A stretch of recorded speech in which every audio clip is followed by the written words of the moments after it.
Assalamualaikum warahmatullahi wabarakatuh. Ila hadratin Nabi Mustafa Rasulullah Muhammad sallallahu alaihi wasallam wa ala alihi wa sahbihi wa dhurriyyatihi wa sahabatihi wa tabi'in wa radhiyallahu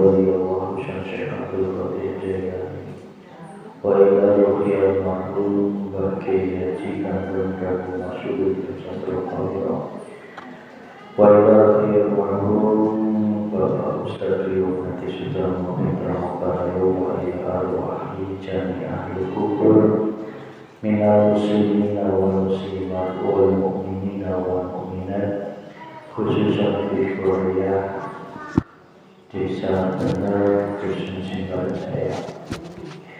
Allahumma firdahu warhamhu wa'afihi warhamhu al-Fatihah. A'udzu billahi minasyaitonir rajim. Bismillahirrahmanirrahim. Alhamdulillahi rabbil alamin arrahmanir rahim maliki yaumiddin. Iyyaka na'budu wa iyyaka nasta'in ihdinas siratal mustaqim. Shiratal ladzina an'amta 'alaihim ghairil maghdubi 'alaihim waladdallin. Bismillahirrahmanirrahim. Alhamdulillahirabbil alamin. Alhamdulillahi 'ala nikmatil iman. Alhamdulillahi 'ala nikmatil islam. Asyhadu an la ilaha illallah wa asyhadu anna Muhammadar Rasulullah. Allahumma shalli 'ala sayyidina Muhammadin wa 'ala ali sayyidina Muhammad sallallahu alaihi wasallam. Yang dimuliakan Allah, ibu-ibu jamaah pengajian Selasa sore yang alhamdulillah pada kesempatan sore ini kita semuanya masih dikehendaki Allah. Kita semuanya masih diberikan kekuatan, diberikan iman, Islam, kesehatan, sehingga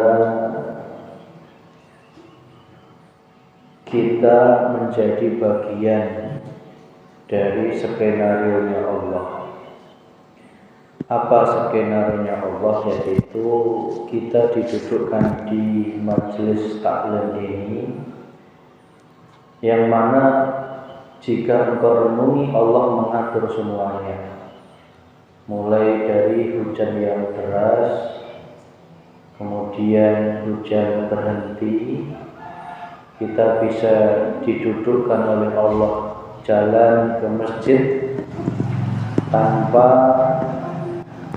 kebasahan.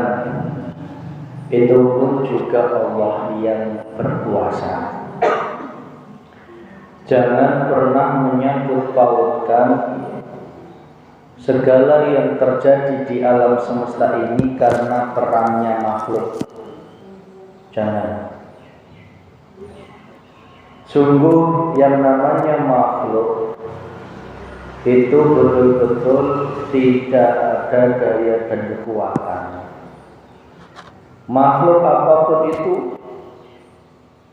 baik manusia, jin, hewan, tumbuhan, bumi, matahari, bidadari, malaikat sekalipun, itu la haula, tidak ada daya. Sejatinya tidak ada daya dan kekuatan. Karena jika kita lihat dari kacamata hati yang makrifat kepada Allah, maka sungguh semua itu datangnya semata-mata hanya dari Allah. Meskipun jin yang engkau sangka hebat sundul langit pun itu kehebatan yang palsu. Karena jin pun bergerak, jin pun menggoda manusia, mencelakai manusia, itu pun karena digerakkan oleh Allah. Jadi kita sudah harus iman di situ, bahwa semua apapun yang terjadi, termasuk mlakune pitik, lempangna ayam, etage karena dilempangkan Allah. Apapun yang terjadi, itu semua yang memerankan, yang menceritakan, yang menskenariokan adalah hanya Allah. Maka iman kita yang hak harus duduk di situ. Tidak boleh ada iman sedikit pun di dalam hati adanya kekuatan-kekuatan lain. Contoh, kekuatan manusia yang hebat tidak ada. Meskipun secara zahiriyah engkau melihat orang itu bisa kuat mengangkat jembatan sekalipun, tetapi hatimu kudu ngomong, itu Allah yang menggerakkan. Jadi hatimu tidak akan tersilaukan. Kalau hati kita sudah selalu iman yang hak, hanya menyawang Allah, kita tidak akan mudah ketipu di dunia ini. Banyak yang lagi viral di daerah atas sana, gitu Bu, latah. Karena masih awam, imannya masih awam, sehingga mudah takjub. Ketika ada orang sakti sedikit, takjub. Ketika ada orang bisa meruqyah dikit, takjub. Bisa ada orang yang katanya melihat jin dan bisa mengusir jin, takjub. Akhirnya banyak yang ketipu 3 juta, 2 juta. Ini fakta. Ya. Banyak yang ketipu karena ditakut-takutin. Ditakut-takutin hatinya. Oh, ini usahanya nggak laris karena istrinya diganggu jin. Akhirnya karena saking takutnya, manut, keluarlah uang 3 juta. Akhirnya dagangan laris ya enggak. Ketipu iya. Karena apa? Karena saking jauhnya dari Tuhannya.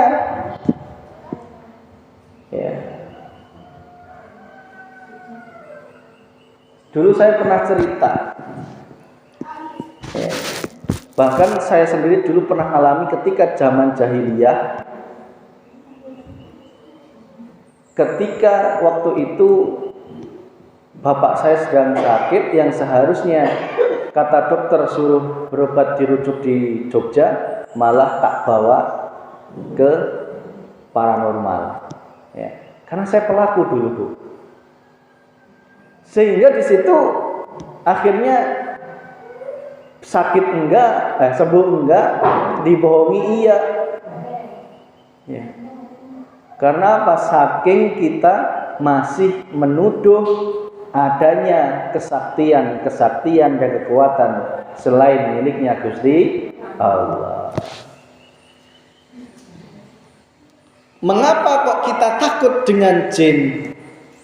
Karena kita menuduh jin itu bisa mencelakai kita lagi tuh nggih. Yang katanya jin itu kena air panas bisa badannya kepanasan terus ganggu kita. Ya pakai akal juga ini nggak masuk, bos. Ya. Tak tanya, emang setan punya kulit? Punya kulit nggak? Kulitnya sama dengan kita nggak? Iya kan? Kalau kulitnya sama dengan kita, kesiram cai panas pasti kepanasan. Ya. Jadi iman kita itu sudah tidak duduk di situ. Ya. Bangsa jin itu bangsa yang lembut, yang tidak terlihat oleh mata, tidak punya jasmaniah seperti kita, tidak punya, sehingga tidak akan terpengaruh oleh yang namanya air panas. Sebenarnya bukan karena jin merasa terganggu oleh air panas, enggak, tetapi karena dosa kita kepada Allah yang belum beres, sehingga Allah menggerakkan jin untuk mendatangkan penyakit, itu bisa. Jadi yang harus diberesin itu ya dosanya.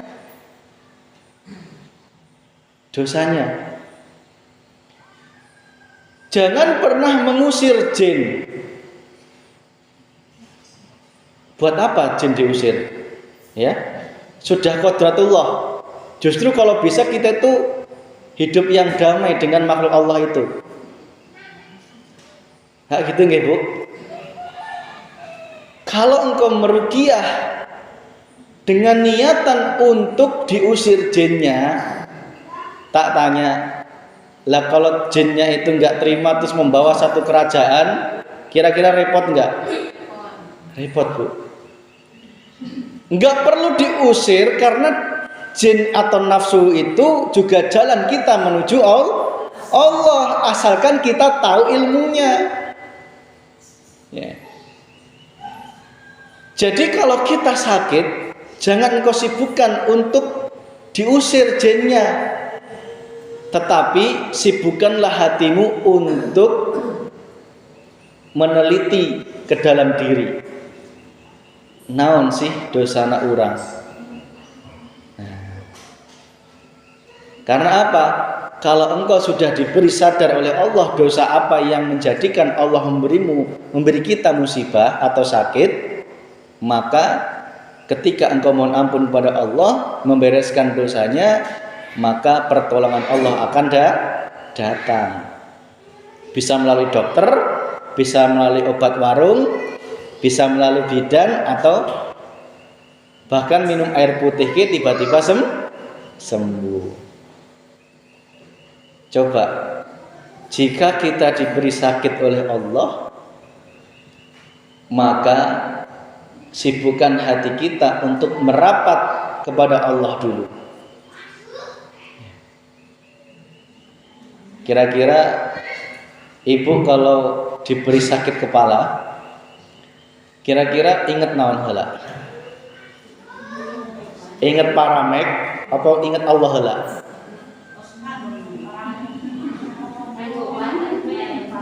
Ingat Paramek nahala apa ingat Allah nahala? Ingat koskadon helalin. Ya. Karena kita masih ada iman di dalam hati kita bahwa koskadon bisa menyembuhkan. Lah gitu nggih? Hati kita belum duduk di dalam ilmu tauhid. Padahal sakit yang Allah berikan itu merupakan wujud panggilan azan kepada kita. Si fulan, engkau tak beri sakit, ingatlah aku, kata Allah. Prakteknya malah ingat Oskade. Berarti Tuhannya Oskade. Bener Bu.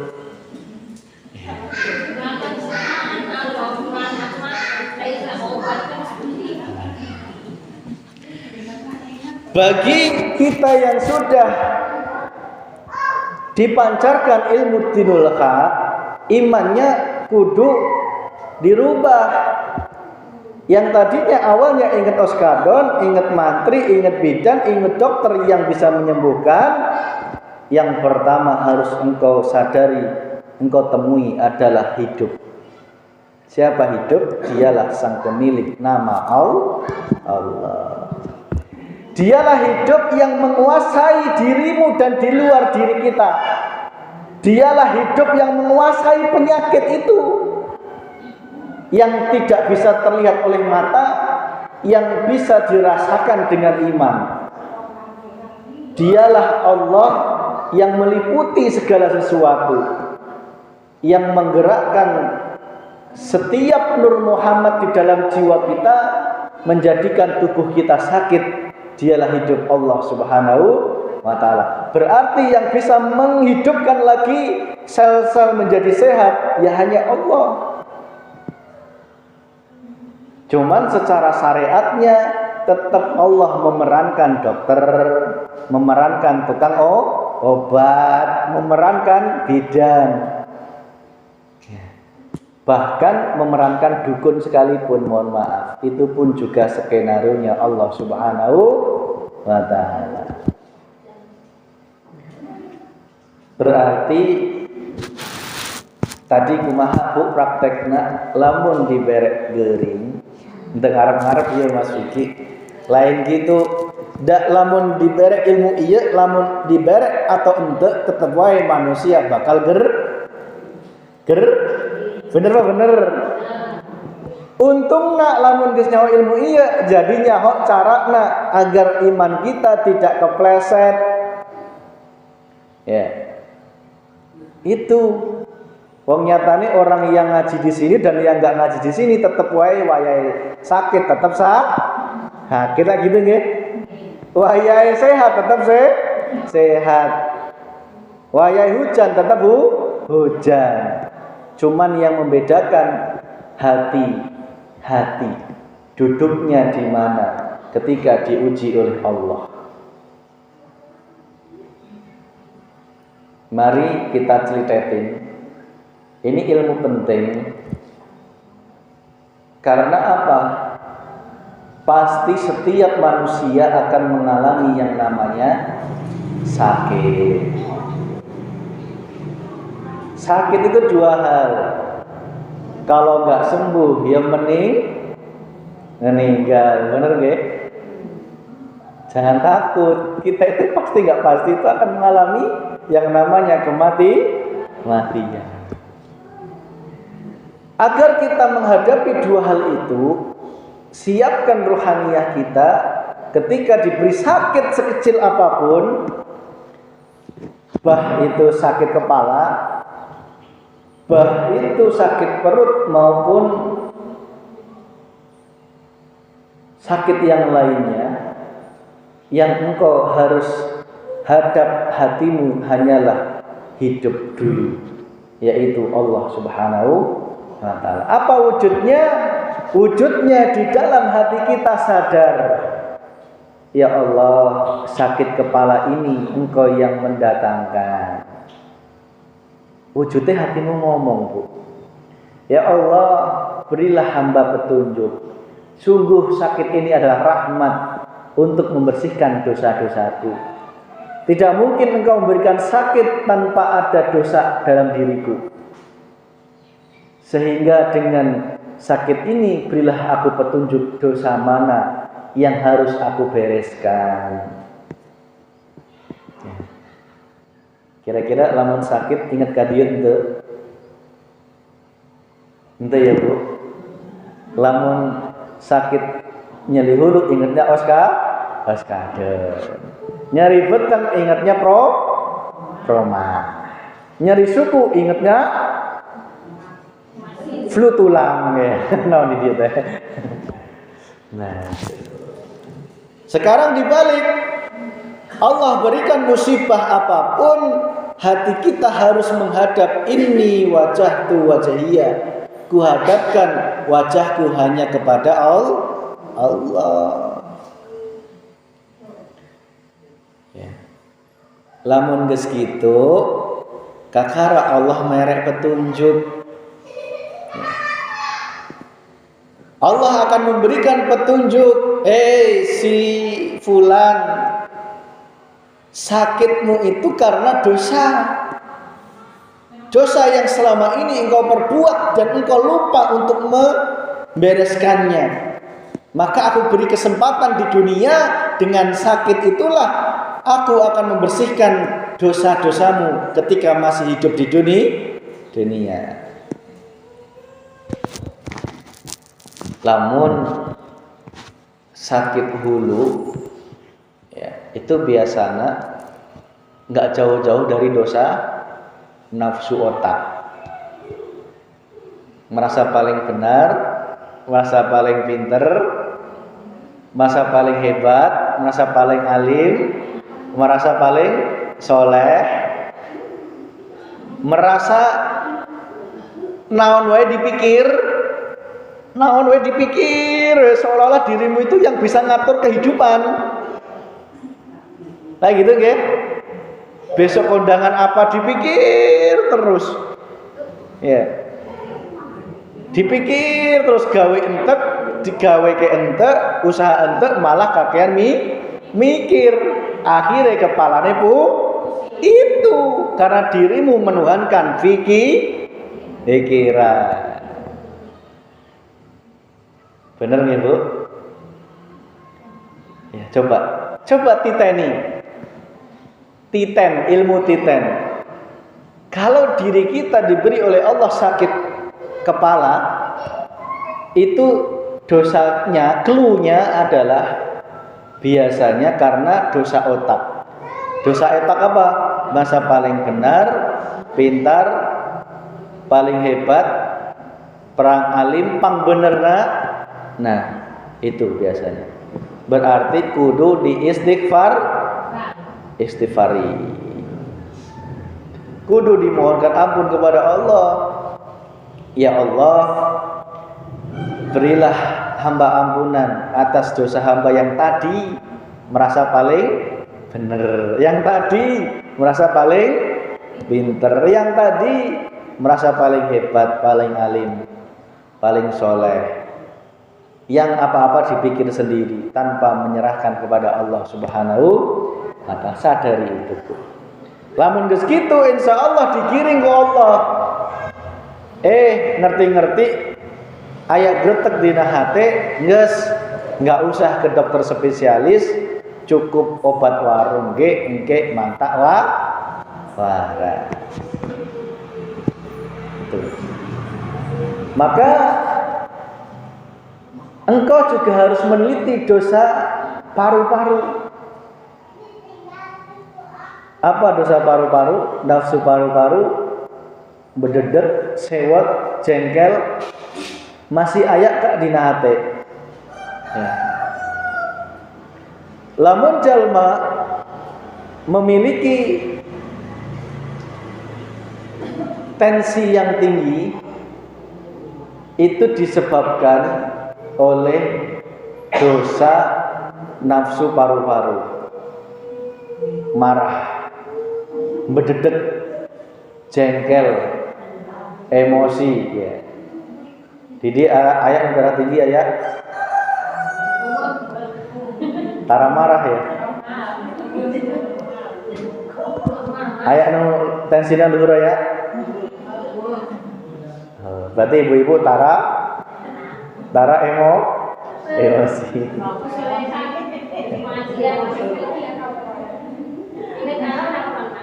Ingat Allah ya. Arab emosi kumaha Mas Wiki, salakina merengut. Eling kata-kata Mas Wiki, ingatlah Allahnya. Akhirnya enggak jadi emosi. Nah gitu nggih Bu. Ada tetangganya belin. Ya. Nyen galengan sawah tanpa izin, tanpa apa, kok ditanemin. Padahal galengan itu kalau ditarik lurus masih haknya kita. Itu kalau kita nggak melihat Allahnya, kira-kira sewot deh. Ereknya rekam sien pasea ya, akhirnya cuman dipendem sorangan, dendam sorangan. itu menjadikan penyakit jasmania.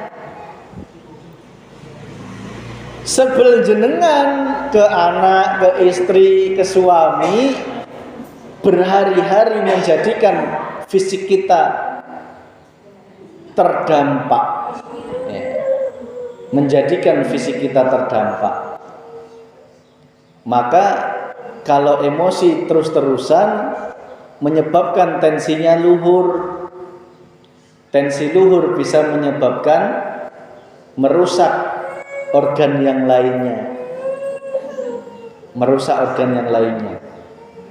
Ada kalau dia merusak otak menjadi stroke, merusak lambung menjadi penyakit lambung, merusak liver, ginjal. Karena apa? Aliran darah itu mengalir ke seluruh organ tubuh. Itulah kunci penyakit. Ya. Jadi jangan engkau sibukkan ketika diberi sakit oleh Allah, sibuk ruqyah sana sini. Bukan saya nyalain ruqyahnya, enggak. Tetapi buat apa? Ya. Karena apa? Sembuh ya enggak, dosanya makin nambah. Karena apa? Jinnya diperangin.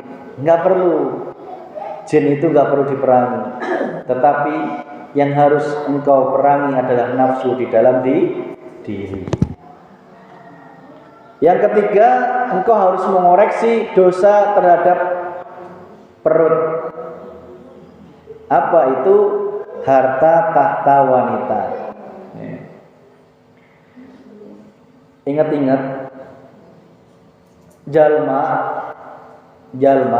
lamun diberi ujian ku Allah, yang dengan ujian itu baik sakit maupun musibah yang lain yang menyebabkan hartanya habis atau berkurang, itu biasanya karena dosa terhadap perut. Apa itu?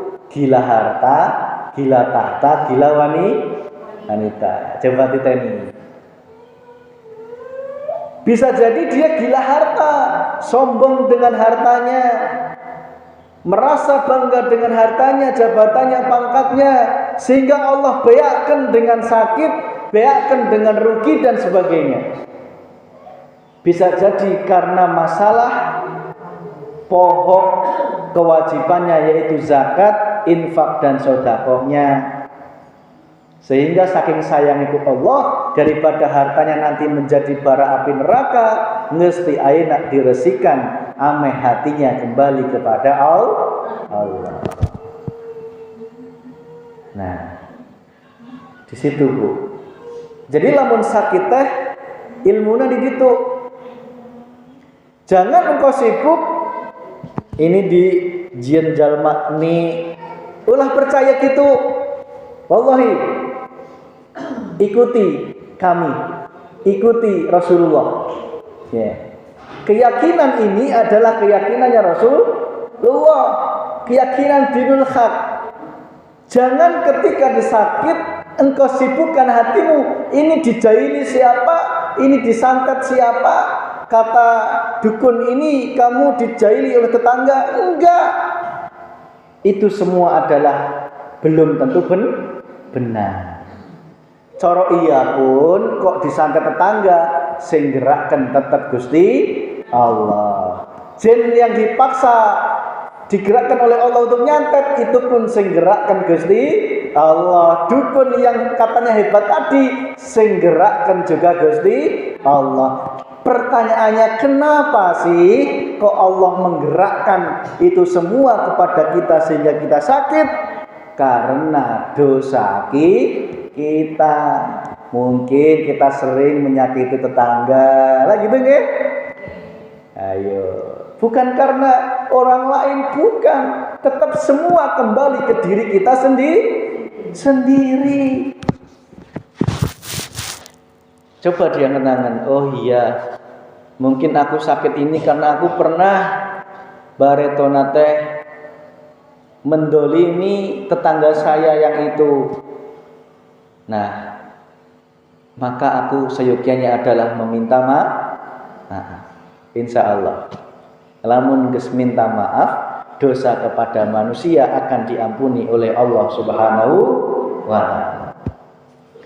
Kalau engkau enggak minta maaf, apalagi yang bersangkutan sudah meninggal, wallahu alam, hesek, maka kewajiban kita untuk minta maaf segera itu di situ.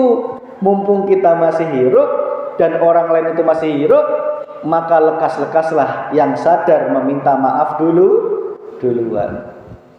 Mungkin dulu pernah mendolimi istrinya, suaminya, anaknya. Jangan diem aja seolah-olah masalah itu enggak selesai. Enggak. Minta maaflah, datangi rumahnya, minta maaf. Dulu pernah berbuat yang zalim. Kalau sudah seperti itu, insya Allah Allah akan memberikan jalan. Mas, gimana kalau kok sudah tobat, dosa otak, dosa paru-paru, dosa perut sudah diberesin semua, zakatnya nggak dibijilkan, pembersihannya udah dibersihkan, nggak minta maaf ke jalma, nggak dendamnya nggak direnan, masa paling bener pinter nggak disadari, kok penyakit nggak sembuh-sembuh. Setidaknya dirimu sudah dibersihkan dosanya oleh Allah. Ibarat meninggal pun meninggal dalam keadaan bersih. Bener. Beda sembuh enggak, malah ke jalur kiri. Akhirnya apa? Dosanya semakin tambah. Meninggalnya su'ul khotimah. Nauzubillah ini. Insya Allah kalau masih umurnya panjang akan diberi kesembuhan. Kalau umurnya memang sudah nggak panjang, sakit itu menjadi jalannya untuk kembali kepada Gusti Allah. Setidaknya kembalinya dalam keadaan husnul khotimah. Dosa yang keempat adalah dosa ruh. Apa dosa ruh? Adanya pengakuan dalam diri selama ini mungkin petentang-petenteng, merasa sakti, merasa hebat, kesaktian itu encan dilepas, pegangan itu encan dilepas, encan ditobati, encan diistighfari. Lain masalah bendana teh entek kudu dikubur, entek kudu dibakar, entek dicicingkeun diimahkeun kajen. Sing penting ikrar kita kepada makhluk itu diputus dan mohon ampun kepada Allah. Pasti Allah akan mengampuni. Tapi lamun masih ayat disembunyiin dari 10, kok masih ada 1 nu awal, ya hesek. Lamun sampai irahawai bakal disiksa di dunia. Maka ulah ayat disembunyikan nu hiji teh. Semisal nu 9 dipicenan, manggil kiai geus ditobati juga geus dilepas, geus dalam dirinya sadar, oh ini dosa, tetapi nu hiji masih awal karena takut sieun paeh. Nah, yang satu inilah akan menjadi penyiksa selama hidup di dunia. Percayalah, yang satu ini lepas. Kemusyrikan yang satu ini harus engkau lepas. Harus engkau ikhlaskan. Mungkin pernah masang susu, pernah masang apapun amalan wirid sekalipun. Ingat, tidak hanya berupa pusaka, tetapi berupa amalan pun yang masih diniatkan untuk kesaktian, untuk penglarisan, untuk kejayaan, kewibawaan, itu pun akan membawa tumbal. Maka itu pun juga harus diistighfari. Mas, dulu saya pernah ngamali wirid-wirid, pengen sakti, istighfar. Mohon ampun kepada Allah, ya Allah, dulu aku pernah ngawirid, tujuannya masih karena selain Engkau, ya Allah. Ampuni aku, ya Allah. Lepaskanlah ilmu-ilmu yang tidak Engkau ridhoi ini, ya Allah, lepaskan. Wallahi, Allah seketika itu akan melepaskan. Tidak butuh bantuan yang lainnya, tidak butuh. Allah sendiri yang akan melepaskan ilmu-ilmu yang tidak diridhoi oleh Allah itu. Dulu saya pernah ngawirit karena ingin pelarisan, pengen anak soleh, anak rajin sekolahnya lulus, pengen ujiannya lulus, pengen kerjaannya diterima. Itu masih karena selain Allah. Itu harus kita tobati dan berhentilah. Laksanakan ibadah wiridmu, sholawatmu hanya karena Allah, jangan karena selain Gusti Allah. Wala yusrik bi ibadatihi rabbi ahada. Dan jangan engkau sekutukan dengan apapun dalam beribadah kepada Allah Subhanahu wa ta'ala. Mas, da awal lamun iya tak lepas, nggak pasti orang paeh. Cek saha, lamun wayah hirup tetap hirup. Meskipun itu masih di dalam tubuh, wayah paeh tetap lebih baik dipicen, lebih baik diikhlaskan, diistighfari. Insya Allah jiwa kita akan menjadi jiwa yang tenang. Insya Allah pertolongan Allah datang, Allah menyehatkan tubuh. Itu tidak sulit bagi Allah, tidak sulit. Bukan karena dokter spesialis, bukan karena orang hebat sekalipun, justru Allah sendiri yang akan menyehatkan jiwa dan raga kita. Karena apa? Karena kita sudah tahu jalannya kembali kepada Gusti Allah. Gitu. Maka Bu, mulai sekarang prakteknya adalah ketika diberek nyeri tuur. Sering ibu-ibu nyeri tuur? Nyeri. Dicicingkeun? Geus biasa kene. Lamun gitu teh berarti hatena ente nyambung ku Gusti Allah. Lamun nyeri tuur teh hirup ya Allah. Engkau yang menguasai ya Allah. Tunjukkan dosa hamba. Oh, nyeri tuur teh karena masih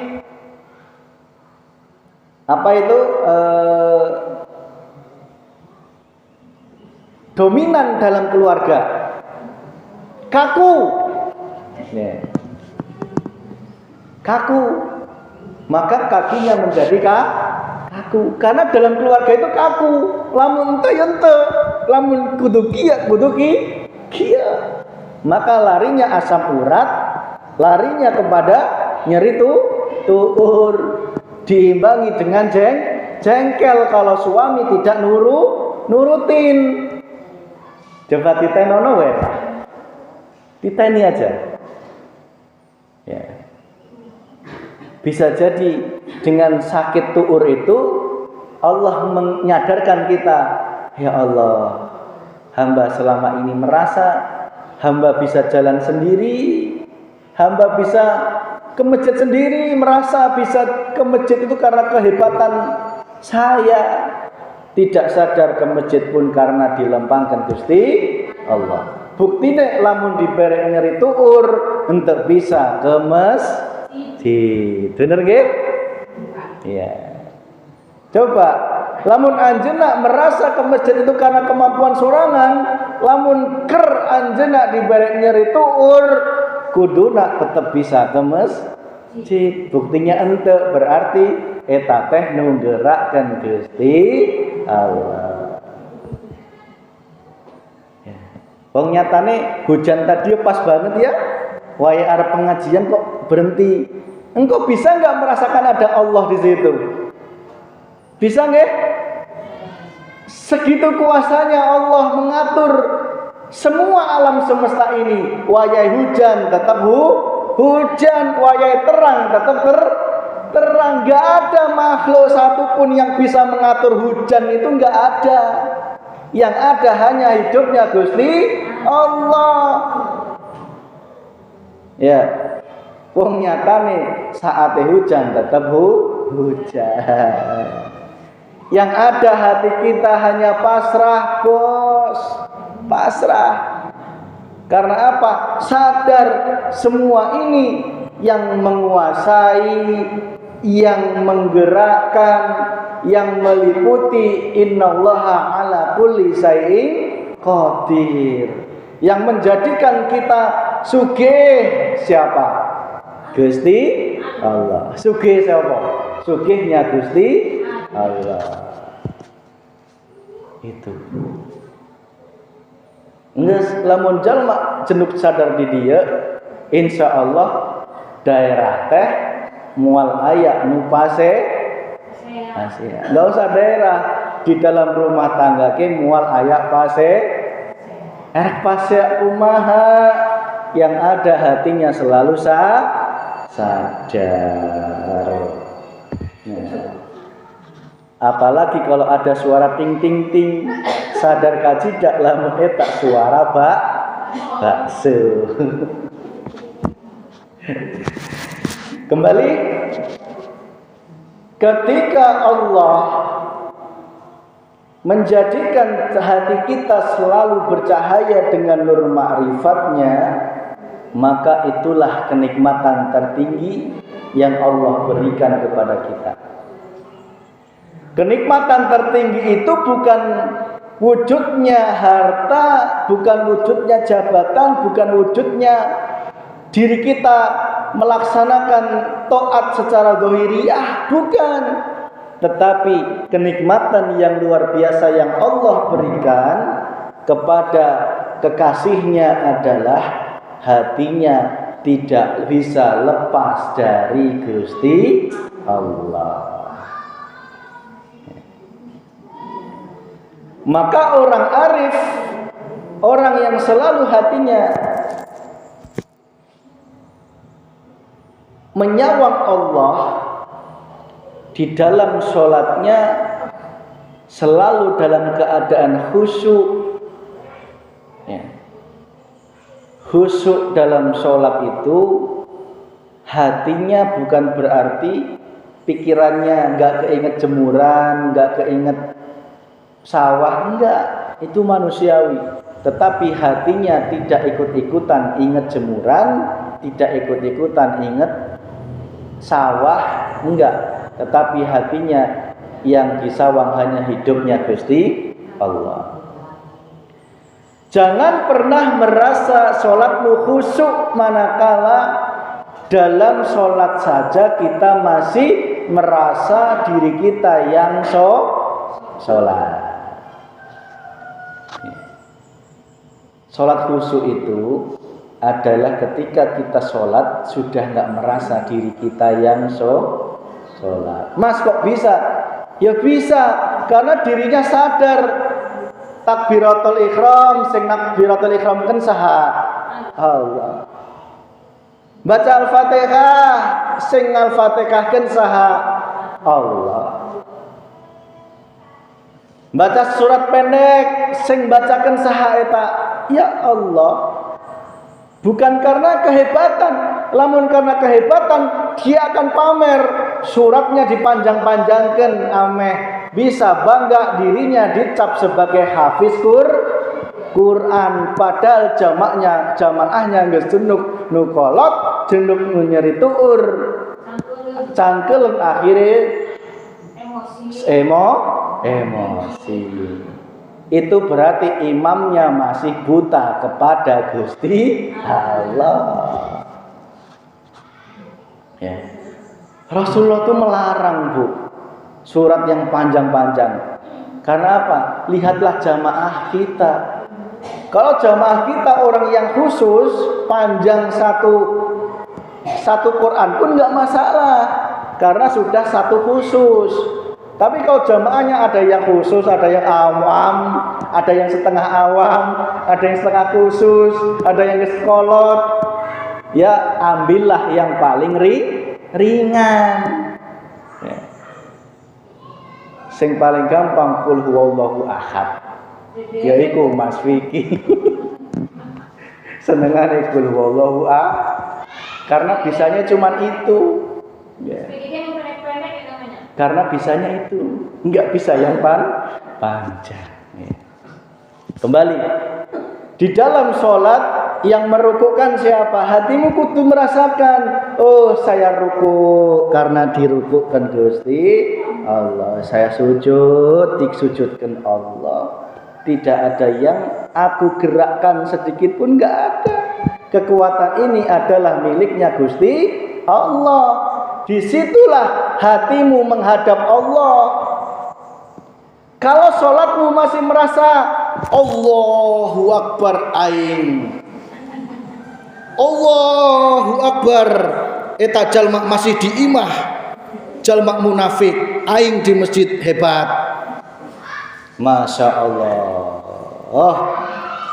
Itu kalau dikatakan menghadap Allah alias khusyuk ta'a gitu ya Bu, cara kasarannya gitu. Mohon maaf, kenapa saya kasar? Karena saking gregetnya. Kenapa sih kok sampai saat ini belum mau menerima ilmu dinul haq?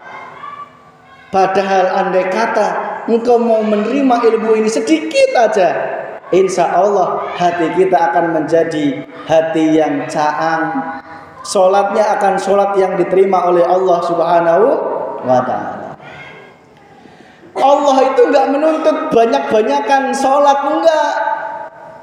Tetapi sholat sedikit, tetapi dibarengi hati yang marifat, itu lebih dicintai oleh Allah. Komo sholat narajin ditambah hatinya selalu marifat kepada Allah Subhanahu wa ta'ala. Mas, orang teh masih can kini bisa sikabatur, bisa tahajud, bisa ngawirid, kajen Bu, syukuri naon dibere ku Allah. Wallahi ayeuna kakara dibere 5 waktu unggul eta geus alhamdulillah. Yang penting hati kita jangan sampai sombong. Mas, orang teh can bisa tahajud, syukuri, sadari sing nahajudkeun Gusti Allah. Nun can nahajudkeun ya sapa? Ya iku Gusti Allah. Manut kare Gusti itu luweh kepenak. Mohon kepada Allah, ya Allah, jadikanlah hamba menjadi hamba yang ibadahnya Engkau terima, dan hamba bisa Engkau tingkatkan ibadah hamba semakin berkualitas, baik lahiriah maupun batiniah. Itulah hati orang-orang yang arif, ibadahnya bukan karena selain Allah, bukan karena omongan jalma, bukan karena ingin dipuji jalma. Beatain jalma teh yang kau hadap hanya Gusti Allah. Wayai digerakkan ke masjid ya ke masjid, wayai digerakkan di imah ya nikmati saja. Wong 4 imam mazhab juga berbeda pendapat. Imam Hanafi, Syafi'i, Hambali dan Maliki aya nu mewajibkan, aya nu sunnah muakkad, aya nu sunnah, aya nu mewajibkan oge. Berarti artinya Allah itu maha bijaksana. Allah gak maha saklak, Bu. Lah kalau Allah maha saklak, geus we nu awewe diwajibkeun, nu gering diwajibkeun ya. Nu benghar diwajibkeun, nu benghar diwajibkeun, hujan diwajibkeun, mati lampu diwajibkeun. Tapi enggak, Allah memberikan keringanan-keringanan, memberikan kebijaksanaan. Yang Allah tuntut di dalam hati kita adalah hatimu makrifat kepada Allah. Syukur-syukur kita semua digerakkan ke Allah, bisa ke masjid, bisa jamaah, ejeng hati na makrifat Gusti Allah. Itu yang dinamakan sempurna. Gitu Bu. Ya Allah, jadikanlah hati ini selalu nyambung rasa kepadamu ya Allah. Takdir apapun yang Allah berikan, baik enak tidak enak, hati kita harus selalu nyawang Gusti Allah. Kalau nggak gitu kita isinya pasea terus Bu. Jeng awak sorangan yo pasea lin. Jeng pamajikan anak salaki yo pasea nggih. Jeng dulur tetangga juga pasea. Karena apa? Hati kita selalu nyawang makhluk.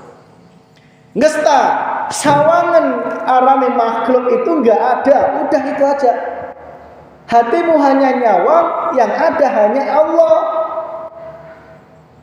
Makhluk apapun, jin, manusia, hewan, bidadari, malaikat, surga, neraka, itu semua sejatinya fana.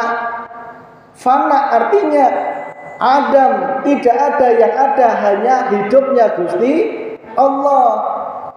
Sehingga hatimu tidak akan menuhankan itu semua. Tidak akan menuhankan harta, tahta, wanita, pamajikan, gelis, gak naon nu kadel tetap Gusti Allah. Pamajikan naon lawan gelis. Hidung siga naon tetap hatinya senyum-senyum karena sing disawang Gusti Allah. Salaki benghar siga korun tetap sing disawang Gusti Allah. Salaki entek boga siga saha? Siga Nabi saha entek boga? Yang diuji harta Nabi siapa? Kayaknya semua Nabi boga ya. Ya. Tetap yang disawang Gusti Allah. Ya. Tetap hati kita hanya Allah, Allah, Allah. Disitulah hakikat la ilaha illallah. Ya. Kahade ulah latah ibu. Ulah sampai siga ditonggo gampang ketipu 3 juta 2 juta kahade lamun eta oknum ke turun ka dieu ieu beneran ieu fakta cek wae ka ditu ngomongan jalma di ditu ya geus jenuh korbanna gara-gara disengsienkeun masalah ruqyah disengsienkeun masalah jin disengsienkeun nyeri lengan saat tiga disengsien ayak jinna da arane jalma awam akhirnya percaya akhirnya micil 2 juta lengene sembuhna karena obat paramed ya diaku-aku karena diruqyah ya Allah nyeri lengan we diruqyah Bu ya Allah nges ya ulah sampai di ngabobodo deui. Punten, orang nyampaikan dia saking sayangna orang ke anjeunna. Zaman ayeuna teh erek neangan duit 100.000 teh hese, Bu, bener nggih? Hese nggih? Bener. Kok aya penipu segala gitu orang saking ganteng, saking enteng nah kenapa? Geus dicuci otak heula. Dicuci otak heula, disingsin heula, dihipnotis. Namun bahasa gaulna akhirnya bicil 2 juta. Itu karena apa? Saking jahili. Insya Allah ibu-ibu dia yang cerdas, hatina cerdas, pemahaman juga cerdas. Lamun ayat masalah nanaon merapatnya cuman kepada Gusti Allah. Tidak ada kehebatan di dunia ini. Yang ada hanya kehebatannya Allah. Tidak ada kesembuhan di dunia ini melainkan kesembuhan datangnya dari Allah. Tidak ada kesuksesan di dunia ini melainkan datangnya dari Gusti Allah. Maka hatimu hanya wajib menghadap Gusti Allah. Ngesta. Nek manut poenak Bu. Wallahi poenak. Ya. Tapi punten lamun geus nyaho ilmuna kudu amalkeun ulah kepleset deui. ulah kepleset deui kahade jenuh jalma zaman ayeuna teh jalma memanfaatkan kepentingan pribadi melalui agama kahade ya. Jenuh jalma ayeuna saking gampangna beli imamah di pasar dipakai sorban jubah diimah pasang kira-kira pusaka-pusaka sing agak serem ya geus eta ke geus cukup untuk ngabobodo geus lamun anjeunna geus iman ulah sampai ngibadahna wiridna salatna zakatna karena selain Allah geus berarti lamun aya jalma nuduhan siga kitu karena selain Allah itu bagiane jalma syariat. Diri kita sudah yakin bahwa yang mengatur segala urusan adalah Allah. Dan Allah tidak bisa diatur dengan apapun. Dengan wirid kita, dengan puasa, dengan sholat Allah nggak bisa diatur. Enggak. Allah berkuasa atas apapun. Pengennya A, ya Allah pasti melakukan A.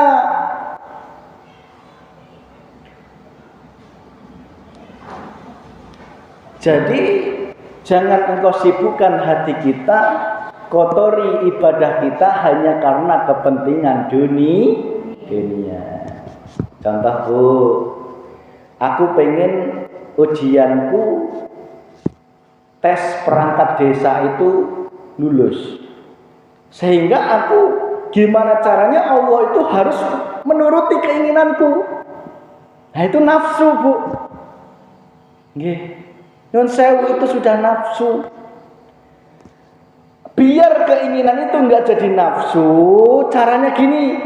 Hatimu kudu ngomong keinginan untuk lulus dari ujian perangkat desa itu adalah munculnya dari Gusti Allah. Itu dulu. Engkau niat tes ujian itu juga dari Allah. Jangan dari diri, jangan. Kalau munculnya dari diri pasti dari nafsu. Karena dari nafsu, akhirnya nafsu ngomong kumaha carane Allah teh kudu bisa diatur, kudu bisa nurutan keinginan nafsu. Akhirnya mengamalkan ngewirid, membaca-bacakan ibadahnya karena menghadap makhluk sing wujude jabatan tadi, Bos. Engkau nggak sadar itu sedang memusyrikkan Allah. Ya. Maka kalau sudah datangnya dari Allah, niat itu yang ada hanya berpasrah di diri. Erek keterima, ente keterima urusannya Gusti Allah. Enak nggih Bu? Kita kok digiring belajar yang rajin, sing giringken Gusti Allah. Kok kita diberikan dalam tesnya pandai mengerjakan ya Gusti Allah. Wis ta, Allah itu enggak bisa diatur dengan amalan apapun, enggak bisa. Karena yang mengerjakan amalan itu, yang giring amalan itu adalah Gusti Allah. Bagaimana mungkin sesuatu yang ada Allah digiring oleh sesuatu yang enggak ada manusia? Enggak mungkin bisa.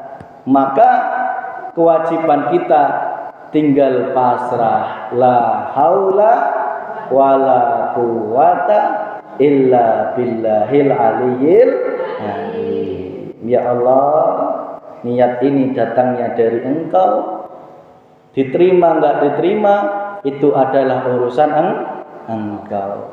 Kok aku digiring usaha yang tekun, rajin belajar ini pun juga karena bukan karena kemampuan otakku, enggak. Kalau aku enggak digiring kau belajar ya enggak mungkin bisa ya Allah. Wes enak Bu, diterima ya enggak akan sombong, enggak akan pamer, enggak akan tinggi hati. Kok belum diterima tidak akan menjadikan hatinya sedih. Karena sudah pasrah kepada Gusti Allah. Gitu nggih Bu. Tolong ibu-ibu punya anak nggih. Anaknya kalau ujian kok hati jenengan pengen berdoa, nyatakan doa itu datangnya dari Allah, jangan karena nafsu. Nek karena nafsu cirinya ujiannya gagal pasti dimarah. Bener nggih? Pasti dimarahin habis-habisan sampai jungkit-ungkit geus diberek, uang jajan diberek, dibelikan iya, tetap wae ujiannya malah turun. Itu berarti datangnya dari nafsu. Bu, ujian itu sing nentukeun Gusti Allah.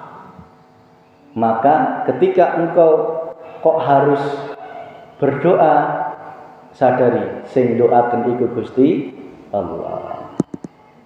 Gitu nggih? Pasrah Bu. Kok anaknya pinter ya sawangan Allah. Kok anaknya kok urung pinter siga yang lainnya ya sawangan Allah. Sing minterken Allah, sing can minterken juga Gusti Allah. Gitu nggih Bu nggih? Cukup nggih?